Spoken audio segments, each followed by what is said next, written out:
Hi, good morning. Well, should I say good afternoon? And welcome to Childcare Challenges Podcast and Dilemma and Daycare. And today we have a very special guest. How you pronounce your name? Camaro, just like the car, but with the K. Okay, it's a pleasure having you on today. And we're going to dive into the dilemma of working with children, the issue that you face, and what you foresee that's coming within the next 4 years for our children, especially finances, and the mass deportation that's facing a lot of immigrant family, and undocumented family, I should say. What ideal future you like to see for our kids, for the parents, and so on. I just want to just first say how cool this is, being able to be on your show, seeing that you brought this to me as I was getting a haircut in the Bronx. If I can say, by your husband, who is a phenomenal barber. So it's just, I love the Bronx community. I love how people are connected and support each other, are always thinking of ways to help one another out. And that's a whole nother conversation in itself around the reputation of the Bronx. I'm not from here, but I've been in the Bronx for the last 10 years. Okay. And it's been an amazing experience living here. It's been an amazing experience teaching in schools here. And it's also been an amazing experience as an administrator of schools here. Okay. And you say you're not from here, from the Bronx. Where are you from originally? I'm from Kentucky. I'm from a small country town called Russellville. Roy. He's got a country boy where you thought he had no country accent. Do you hear that? None. He's one of them. None. Okay. So how long you been the teacher or principal? How long you been doing that? So I taught for 7 years, and I've been in administration for about 3.5 years at this point. Okay, what drove you to this field? It kind of something that I wanted to test out initially. I went to undergraduate school at the University of Louisville, and I majored in finance and languages, Spanish and Brazilian Portuguese. My objective at the time was foreign diplomacy, but before going into government work, I wanted to give back to the community. I come from a family who gives back to the community. I come from a family who really advocates for communities of color. So I said, you know what? Before that, let me do a program with AmeriCorps called City Year. I did that for 1 year, and all it is it's a program that takes on recent graduates or recent high school graduates, and they help serve like struggling schools. And I fell in love with it, and I will say, you know what, I want to stay in schools longer, and found a job in teaching in New York City. And I've been in it ever since. It's just something I love doing, and I kept doing it, and I'm still here.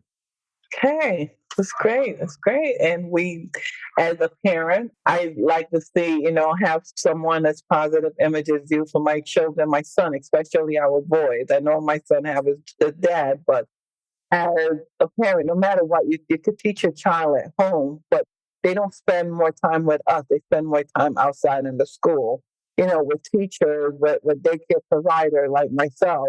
12 hours, they spend more time with them. So I like to have a positive male role model as yourself, where if my son comes in your classroom or in the school setting, then, he look up to. So for that, as a parent, thank you. Thank you for the passion that you have for our youth, boys and girls alike. And thank you for the job that you're doing. We appreciate it. First, we need to discuss, and this is a major topic surrounding a lot of parents that are especially immigrants, right? And undocumented parents. How do you see this election affect parents that are undocumented and immigrant parents? In short, I don't know. I think that the education system in America has been an incredible accomplishment, or has an incredible objective around educating all students for free, this idea of public education. And it has definitely done a incredible job of bringing so many people who typically would not have access to education into education. So over history, I think that the country has been progressively getting stronger in ensuring that all students have access to education. Obviously, There are so many ways in which the system can be improved. There's so many ways in which it's not serving all communities appropriately. There are so many ways in which things can get better for many individuals and to get not only access but quality access to education, which is why there's so many other programs and initiatives and government and non-government programs that came into the fold to help close those education access and quality gaps, right? As far as the new election, I cannot tell you. It's hard to predict those things, and I'm not qualified to even try to predict what will happen. But I have faith that the country will continue going in a positive direction and increasing the quality and also increasing the access to education to all kids in our country. Okay, that's great. And but I know a lot of when I did the interview and I spoke to a lot of parents that are undocumented. This mass deportation of them deporting them and leaving their kids, and if their kids was born here, yeah, they fear of their kids going in foster care. They fear of not knowing where the kids. Because if you remember, I mean, a couple of years ago, we're lost Mhm. in the process. It's still where they can't find children. This fear is overwhelming the undocumented community. So I don't know if you have that in your school setting or you hear students talk about that. And if a child do come to you about that, what is the comfort in that you give them? This is again something that's very real. This is something that's very challenging for so many families, especially here in the Bronx. And again, I don't feel qualified to even respond to how the undocumented immigrants feel. Even in the school, it's not easy to know unless you're really talking to families about that specific thing. I will tell you this though. One of my older students, she left middle school because I focus in middle schools. She's in high school. I think she graduated uh, 2 years ago, but around 3 years ago, we reconnected while she was like a senior in high school, and she gave me an update on her life. And she told me that she was an undocumented student, even when I had her as a student in middle school. I had no idea, but in high school, she has started an entire initiative uh, just for undocumented students to help them get access to things that they have access to give them information around things they might not have known, and to give them a community of support around the emotional burden that they might feel by having that kind of fear or challenges by because of not having papers. And I was so proud of her. She was such a leader, such a mover, a shaker in that regard. And I give that story just to say that there's so many organizations and so many people who are not just passively struggling. There's a lot of proactive people and organizations that are supporting this community and that are making sure that they get access to the things they should have access to.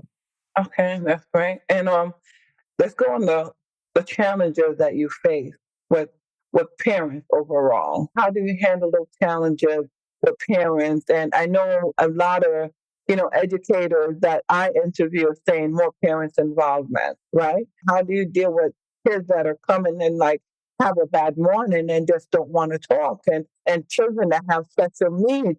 How do you comfort those children? I will start by saying this. I have never met a parent that has not been doing the best they can to support their child. Mhm.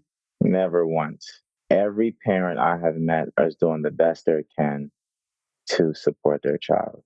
Now, their circumstances, the parents' skill sets, those things are different, right? Because everyone's circumstances and capabilities are different. So they may go around parenting different ways, and other parents may go about parenting. But that's always going to be a case by case situation. But as far as parents doing the best they can to support their child, that's always been something I've never had to question or not see. Considering that, it's always fairly easy as long as the school is willing to collaborate and to partner with the families. And it requires understanding, it requires communication, it requires being able to make things workable for both parties. So some parents have the ability to come in and be engaged a lot. They have that kind of time, they have that kind of freedom, and they're able to do, and show themselves more often. But there are other parents who don't have that kind of freedom and they don't have that kind of time or flexibility. So, in their circumstance, the school has to modify how we engage with them in order to ensure that they have the same level of access to the school and for their kids. So it's a matter of the school being able to be flexible to partner with every parent's different circumstance. And that's what makes it challenging.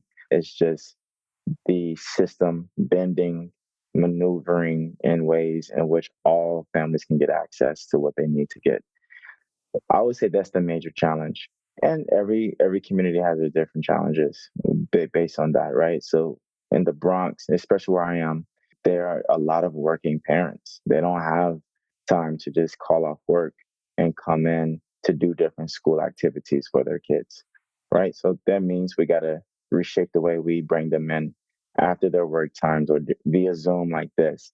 These things really work better for many, many parents. And if the school is not willing to do those things, you won't be able to get that kind of engagement that they need.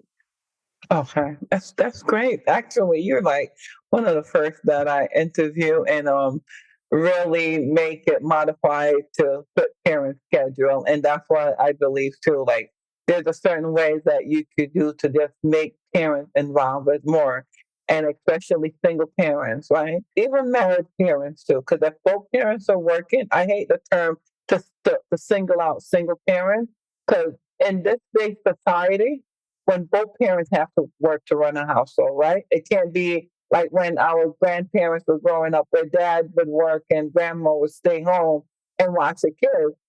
Cost of living is food and all that. So it takes two now to bring it in. But I know it's especially hard when it's just one person household. And then you have children that you got to worry about.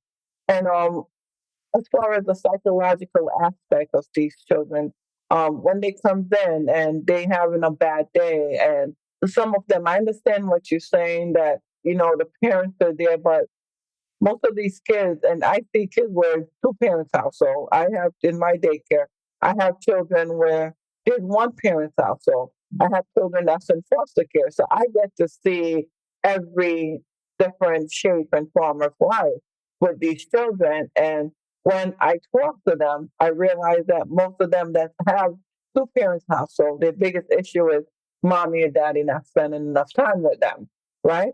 Because mommy and daddy's too busy working. So would that cause them to act out in school, right? So when you have a child like that in your setting that's acting out, how do you handle that? Like I come in the morning, I just don't want to talk, don't want to be bothered with you, right? The schoolwork is slacking. How do you handle those things? Yeah, this is a very, very a complex issue because all families and all children are also different. The importance of creating a safe and secure environment in school is so high. Children, regardless of what kind of day they're having or what kind of circumstance they're having at home, they all need to have a feeling of safety and security when they walk into the school in general, in every space, whether that space is in the cafeteria or in the hallway or in the classroom. And if that haven is created, then therefore kids are more able to kind of be more free and authentic to what their needs are, Mhm. and that allows us as a school to respond to those individual needs. Now, this is another challenge: is having the right personnel in schools to be able to listen and hear and support students' different behavior challenges.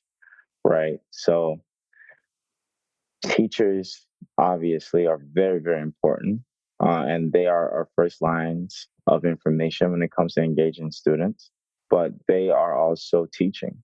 So the support staff is really incredibly important to ensuring all those things I just said, safety, security, but at the same time, the um the listening and the ability to support students.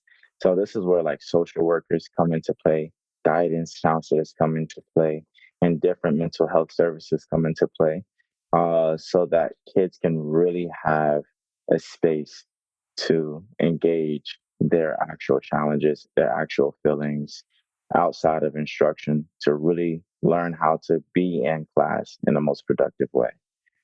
So that's the ideal situation when it comes to students' behaviors, whether they're acting out for whatever reasons. It could be, the reasons are a plethora. It could be parent, it can be medical, it can be actual disabilities, like you mentioned before. It can be all kinds of different things. There's so many of them. It's just a matter of the school being able to individualize each child and making sure there's a plan for each one of them. And as you touch on that topic, that goes into funding as well, right? With that said, but to individualize each children and know what each child means, that's where the source of funding comes in. When it comes on to funding and distribution of funding, how it apply to your school, and is it enough funding to individualize, to give one-on-one attention to each and every one of your students? I don't know how many kids are in your class, in per classroom. I know in Connecticut it's like 16 to 20 kids. Where my children go to a Catholic school in Connecticut, and it's just 16 students per class. And it's two teachers in one class with 16 students. So in that way, they get to get more individualized attention with those two teachers, and plus they have a teacher's aide to help them with if they want any additional help with tests coming up, homework coming up. If they're struggling in that nature, even though it's a Catholic school, like you said, like we said earlier, every children have their own struggle that they go through. So they have these services in their school. To your school or that you worked in and your side of the Bronx, does they have that support as well with enough funding to support that? Yeah, funding is a very important thing. Absolutely. You definitely need the right amount of money to hire enough staff to support the students that are in your building. I am not an expert on how funding works or how it's allocated. The complexity of that is really nuanced. It's a lot of levels to it that I don't fully understand. Certain students are weighed more than other students based on certain classifications and also grade level. So, like, a lot of those numbers are very, very different for each school. However, the formulas that are used is designed to ensure that all the mandates are met for all students. So it's very important to make sure you meet the mandates and to make sure all students get the right services that they need and the right type of education that the academic policy calls for. What's even more important than that is hiring the right people. So school leadership is you might have, for example, the right let's say music teacher. You might need a music teacher, for instance. If there's funds set aside for that music teacher, that's great. And that makes sure that students have access to music. But then again, it also requires you to, as leadership in schools, to ensure that's the right music teacher. That music teacher develops and knows how to understand the social emotional needs of all their students, their progression when it comes to growing and their music abilities. All those things are just as important as having the right bodies in the building. Having bodies in the building is one step, but having the right bodies in the buildings is even a more important step. So, yeah, funding is huge and it's necessary to make sure you got all of it in, all the people you need in. Then, in addition to that, you got to have the right people in. People. Okay, and are you on the south side of the Bronx or what side of the Bronx are you in? So, South Bronx. Okay, because I know most of the South Bronx, like you said, it goes by classes and everything. As far as after school activity and access to quality education, and okay. um, how do you foresee that for the community that you serve? Because I know the South Bronx have a lot of different schools. Like they have a lot of ACES school, right? Computer science, and they more STEM school. I don't know if they have that. Do they have that STEM school? Like science and all that stuff. Mhm. But My question is, do they have to be like a grading system to get into that program? Like, do the grade have to be a certain level or no? So it does differ by school to school and different programming and how they offer the programming. Hmm. For example, you mentioned STEM programming. Hmm. Some schools could embed it into their school day, and that means all students perhaps take an elective of STEM. And I'm speaking from the perspective of a middle school. We know high schools that have more liberty of class choice and individuality of their schedule. But in middle school, for example, those kind of programs could be embedded into the actual school day. The next school could, for example, have STEM offered for after school. Hmm. And that is an option that many schools might take where students who are involved in the after school programming can have access to those programs. How students are selected to get into after school or not, that differs too. So it could be seats available. Most after school programs, at least in New York City, that I know of, are free of charge. So it shouldn't have to be something like that. Whether or not you have to have a certain grade level, that's also school dependent as well. So a lot of those programming kinds of questions that schools offer, it differs from school to school. So it's a matter of asking or researching that particular school to see how it works. In my school, we do have after school, and it's a matter of seats. As long as the first students we meet the seat number, they can attend and participate, independent of their grades, independent of anything. Okay, well that's great that they have that opportunity. So I appreciate your time. So with a closing argument, what do we have to say about parents? Because it's not like you have a wonderful school. Like I really wish there's a way where everyone in the Bronx or all over the world could see, go to your school. Because when I was growing up in the Bronx, we didn't have that. When I went to middle school, it wasn't nothing like that. I know today they have more peer pressure because they have all these access to computer, to cell phone, and to the internet most of all, which the internet nowadays raises the children. I don't care how many parents you have at home. The internet have a huge influence in our kids. And if they don't get it at home, they're going to get it somewhere. I know they have the library, right? You could go in the library instead of reading a book, but they also have access to online in the library where they could do it, right? So with that closing argument, what would you tell parents? But what do you have to say, parents that are struggling?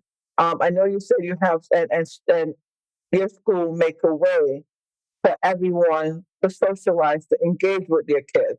What advice would you have for parents that their school don't have that, don't do that for them? So I will say this before I go into those closing arguments that you say, as you say, it's not easy. It's not easy. Our school is definitely developing, and we are always presented with different circumstances and challenges that are new. And then we see that new challenge and we try to problem solve in order to make it smooth and clean for each parent.